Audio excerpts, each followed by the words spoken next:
All right, hey everyone, welcome to a brand new episode of Origins. My name is Ben Smith, your host. I'm really happy to be back, not only because I enjoy doing this show, but this is our second ever group chat episode, and we have a fun and somewhat dark turn for this one this week. But if this is your first time listening to the show, this episode will be a variation on the format of the show because on group chat editions, I will invite some friends onto the show, and I'll tell them a story live over Zoom here, and you'll get to see their genuine reaction in the moment. And it's our second time doing this, but today we have a newbie with us here off to my right here on this video. Let's go around and introduce yourself. Knapp, I'll let you go first. Hey everybody, Ryan Knapp, or probably known as just Knapp. Either or works. I don't think I've been called Ryan by anyone besides my mother in a long time. I don't think I've ever called you that. Yeah, I don't think anyone would call me just Ryan without the last name. I currently live in Charleston, South Carolina, but I'm from, like the rest of these guys, from Sterling Heights, Michigan. Yeah. All right, Michael. Some of us. Mike, second Origins podcast appearance. Excited to be here. First one was pretty good. Friends with Ben since college. These guys since even earlier, high school and stuff. So just ready to drink some wine and hear a second story. So thanks, Ben. All right, Beard. Beard, love it. Oh. No, not you. His name is Beard. I too have a beard. Just call me Beard. My name's Rich, it's actually. Right. I went to high school with Knapp, Moon, and Gorney. Met Ben in college. Currently live in Orlando, Florida, and this is also my second time. Yes. So. All right. And now finally the other Beard. I guess that just leaves third me. Beard in the house. My name's Chris Moon. I'm also from Michigan, like everybody else. You might remember me from my appearances on such media as the first group chat edition of this podcast, and otherwise you probably don't know me. Yeah. Oh, you've been on like poker. Wow, poker podcast. Poker. Oof. Yeah, the poker. Yeah, if there's The a huge poker. crossover between niche poker podcasts and fans of this podcast, I'd really like to get some emails and know, but I don't think so. We're creating a podcast universe here. Yeah. All right. Well, welcome back, guys. Again, it's important to note I don't tell them the stories beforehand. They don't know anything about it. They're going to get their reaction, but I hope you all have a good week. This is coming out on January 28th. So we're nearly a full month into 2021, and we're only like a week out from the Super Bowl too, I think, we're not recording this on the 28th, but it's coming out on the 28th. So we still got some time, but did you guys know Pepsi isn't going to do a Super Bowl commercial? They're not going to do one? They just paid LeBron James or something like that. I don't know. They said they weren't going to do any Super Bowl commercials, so I don't know. Well, you have to remember too, right? Pepsi, their whole, and this is my old world working in it, but LeBron James Pepsi spent more money on the Super Bowl than anybody between the halftime show. They had a party, concerts that whole week, so they're probably saving a good chunk of change by not doing anything this week, which I think probably is the good call in the middle of the game. Considering, Pepsi just signed LeBron James, so they have no money left to do any commercials. Oh, okay. That's what I thought I just read. Yeah, they're like, all right, we're flat broke. This is everything we got. So wait, who's sponsoring the halftime show then? That's a good point. Or maybe that's just what they're doing. It's going to be the Pepsi halftime show. Is that maybe that's going to be like what it's called? Maybe that's their advertising. I went way too deep into this. So. Let's get back on track. Yeah, Knapp, when was the last time you were at a Super Bowl? You've attended the most Super Bowls by 100% margin. By 10. Seven working. Last one was Minnesota in 2019, I think. Yeah. Oh, okay. I didn't know if it was like the Malcolm Butler interception game. That Patriot winner. I've seen the Malcolm Butler interception. I saw the Patriots Falcons comeback.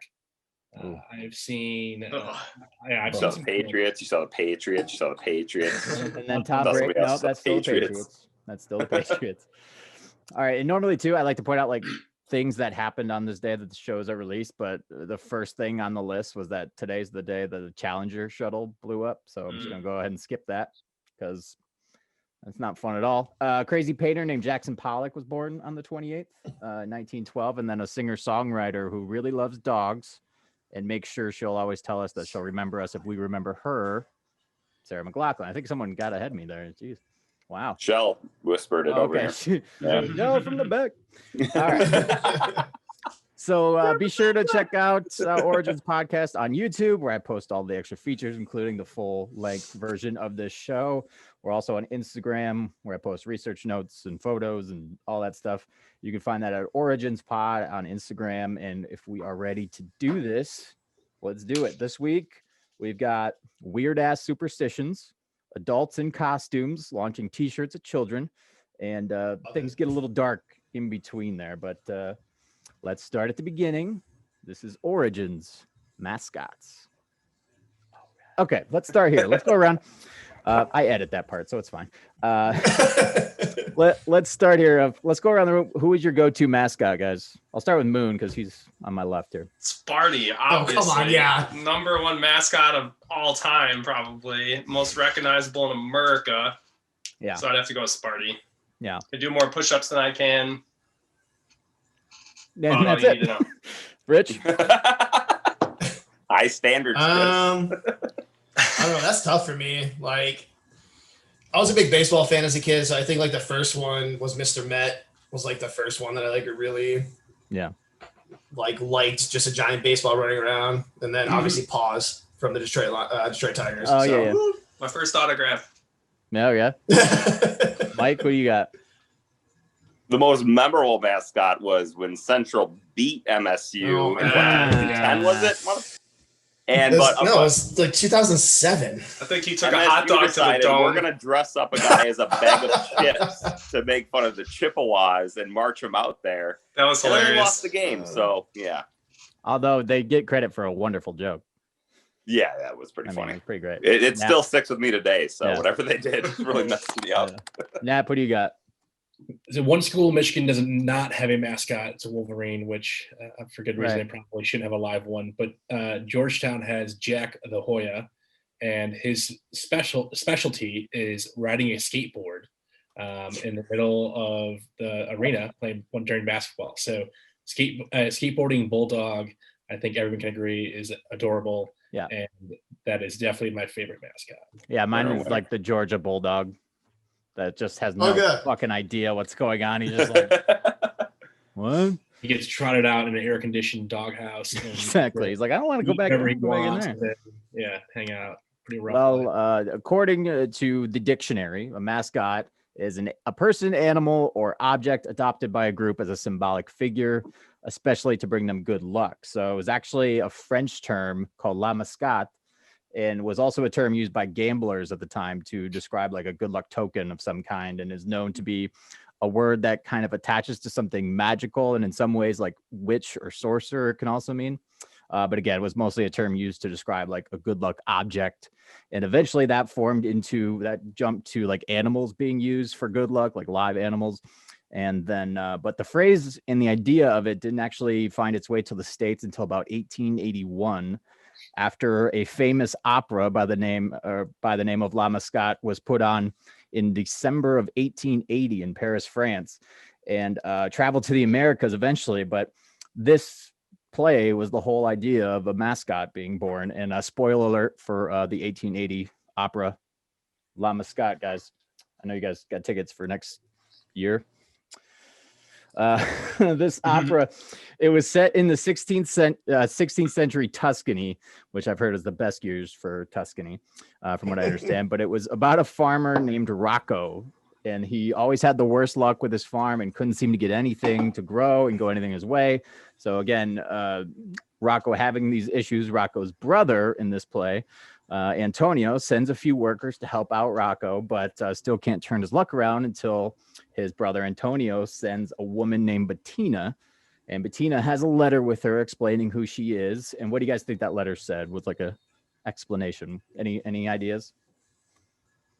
I'm not going to be Got first. You wouldn't guess this because it's fucking weird.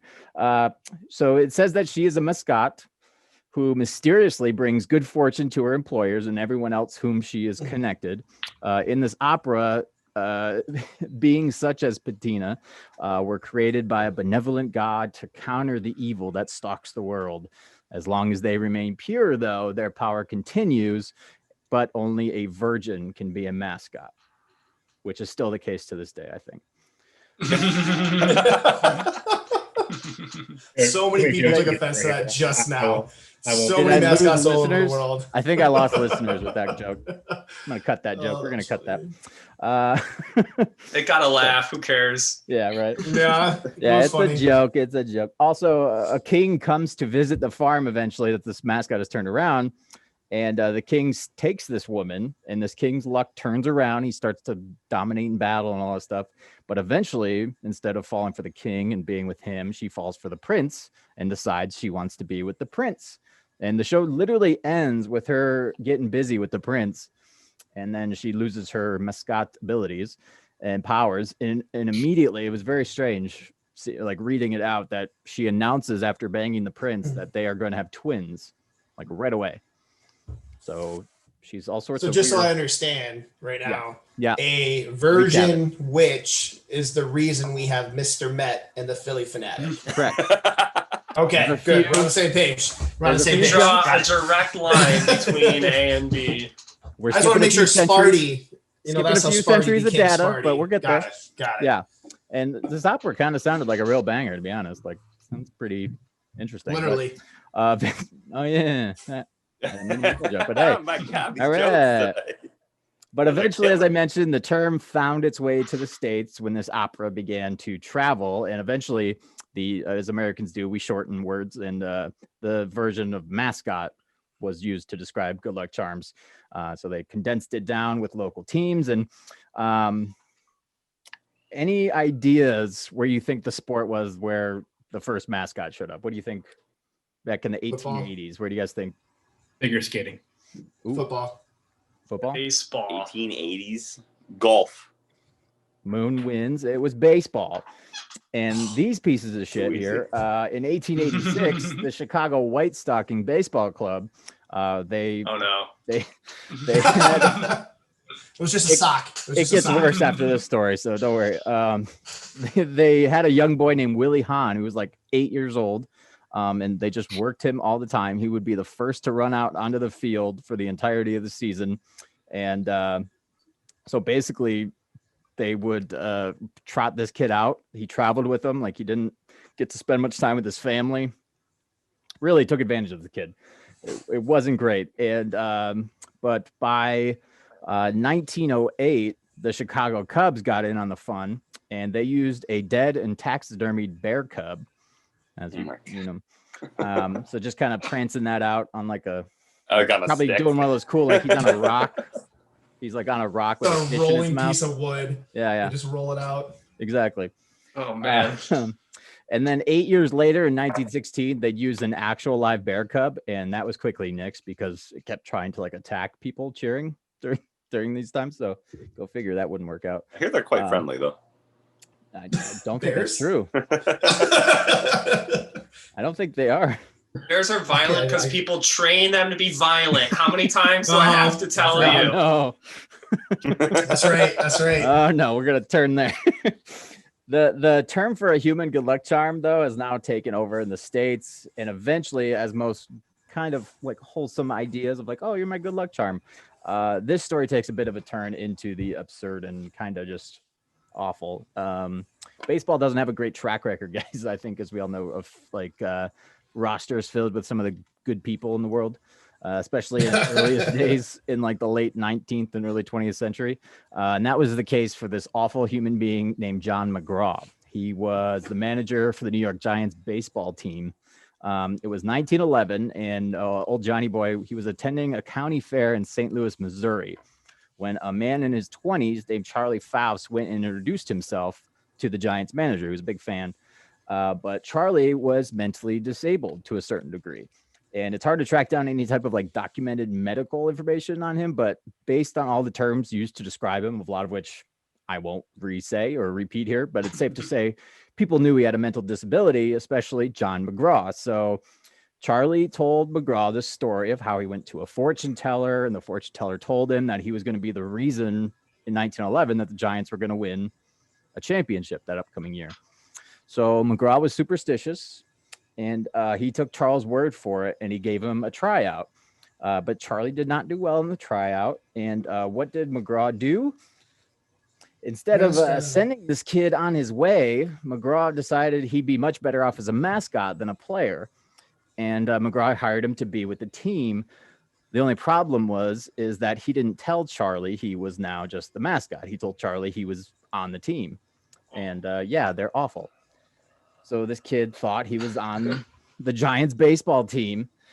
And Charlie would be the one to lead this team out onto the field and would do dances for the team. And he was kind of like a good locker room guy. You know what I mean? Like he was always getting his team pumped up. But he was clearly being used because he was, a little mentally disabled and had some issues. But they did give him to pitch an inning here and there in like blowout games. But here's the crazy part, though. The Giants did end up doing well that season. They won the 1911 National League Championship and had a chance at making the story Charlie told McGraw come true. They went to the World Series, but they would go on to lose to the Philadelphia Athletics for the title. And just as a little caveat to that, the Athletics, they had a mascot on par with the way Charlie was being treated, and led to believe something that he wasn't. The Athletics mascot was a man named Louis Van Zelst, and Louis was a person with dwarfism and a hunchback.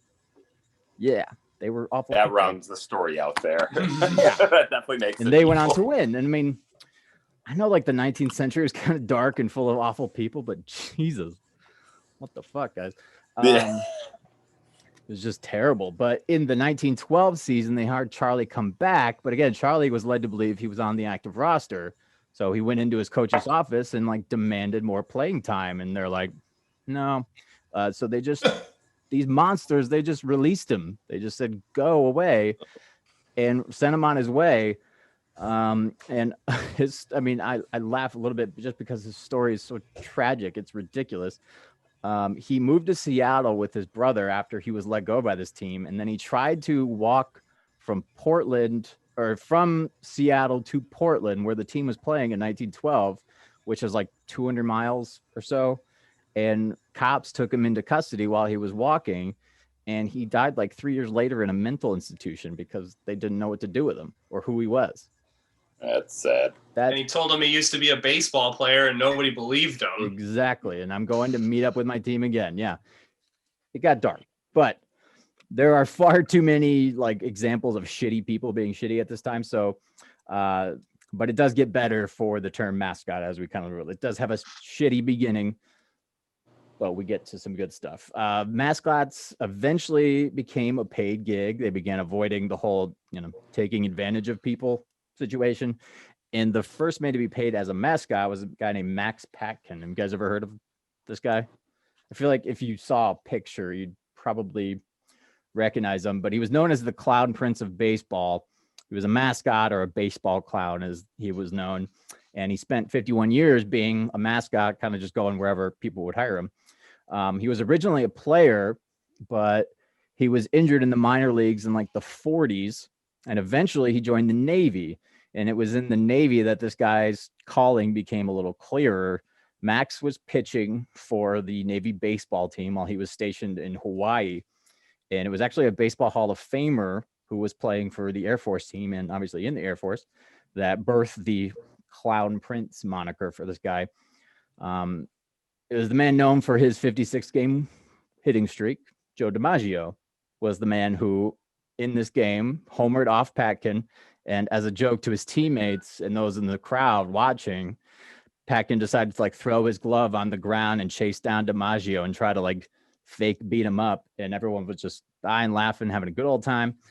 And if you check out videos of him, he reminds me of like Jim Carrey in the way his face can like transform into like any person. He's just if you've ever seen it's Bull Durham, right?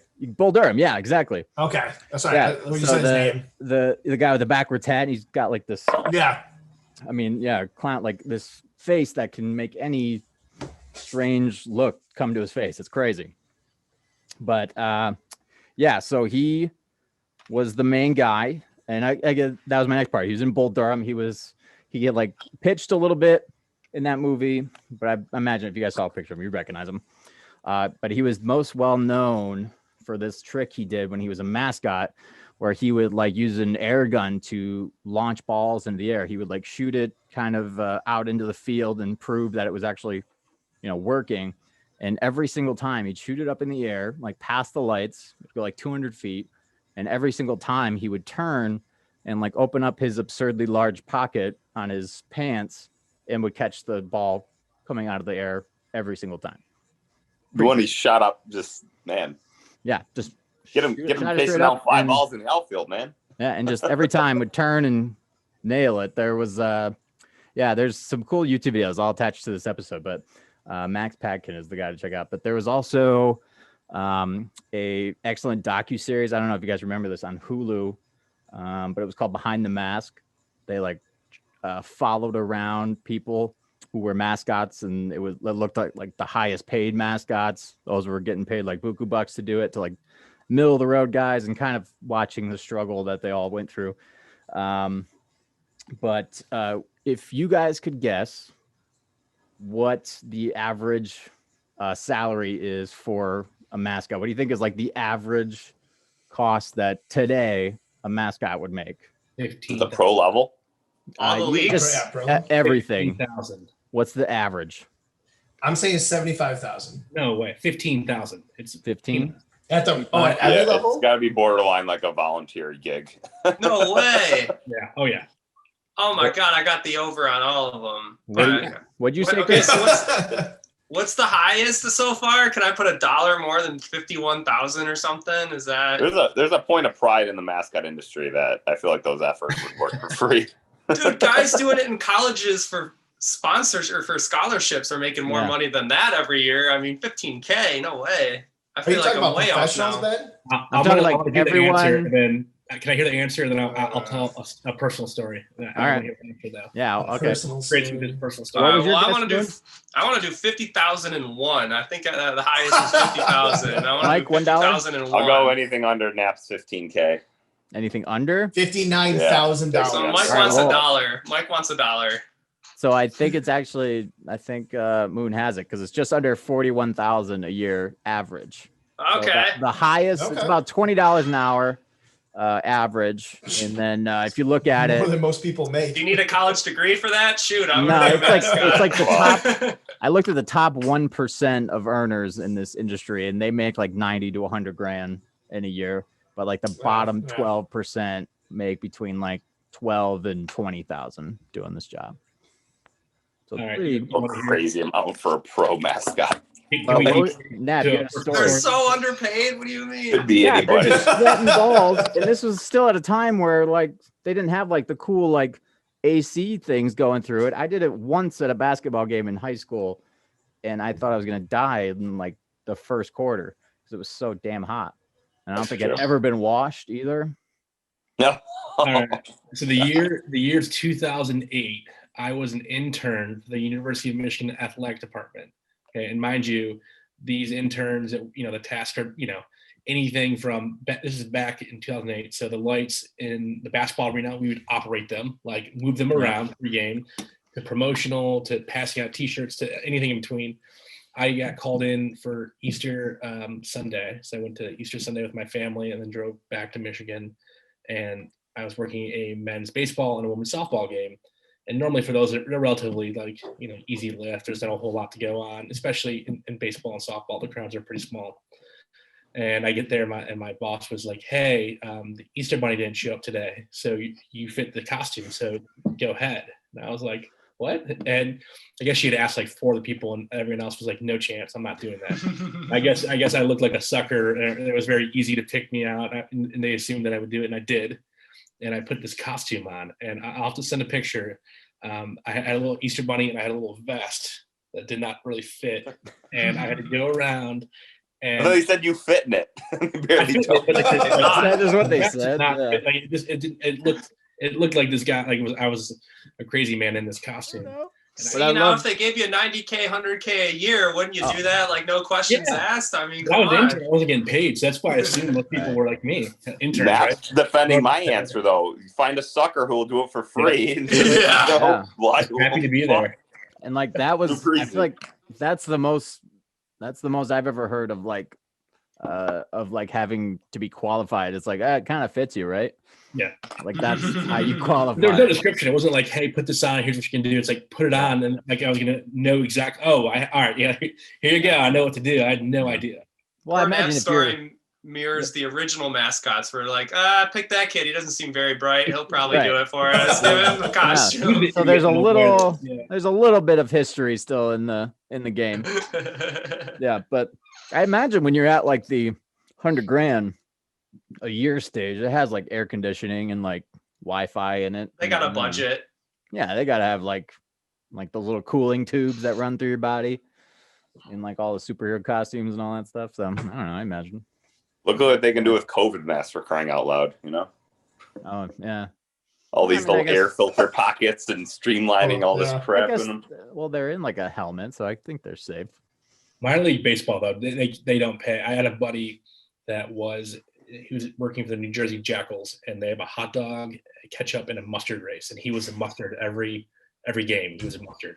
Are those fixed? Are those races fixed? Yeah, 100%. Okay. They have to know beforehand who's going to win, right? But imagine, okay, guys, go. You're an intern, and you're like, what did you do this summer for the New Jersey Jackals? Like, what was your experience? Like, what did you do? It was like fan day experience intern, like increase, like fan, engagement. I was a hot dog. Race? Like race coordinator. You have to gussy that up a bit to make it something that is viable on your resume, and you are the hot dog or the mustard in the race every year or every game. Once every, or like, what was that? Probably one couple times a year. I imagine it's like medieval times. Like they got to have an idea of what night's going to win before they joust. Oh yeah, the restaurant. yeah, or the time period. I guess I don't know. But yeah. So again, Mascots. They came from an opera in the 1880s. Began to travel, and then shitty Americans took advantage of less fortunate individuals to bring them out onto the field, and now we're just having a good old time. And what's the name of the Flyers mascot? The one that got all that weird looking thing? That like weird ass. Is that the frenetic? His name Gritty? Isn't that Gritty? The Philly Gritty. frenetic. Gritty. That's what it was. Yeah. Just an orange massive. And he just got beady eyes. I don't even know. If you took all the stuff inside a pumpkin and like kind of mixed it together, that's Gritty. That's good. But yeah, gentlemen, that is the awful story of how the French introduced us to the idea of La Mascotte and its wisdom and eventual use of mascots, targeting those with disabilities there early on, to eventually seeing those being paid to do the job. And that is the origin of Mascots. So. It's such a uniquely American twist to it. I know, we took something that was like nice and then we made it so much worse. And now people are trying to make a living at it on, basically minimum wage. Perfect. We did it.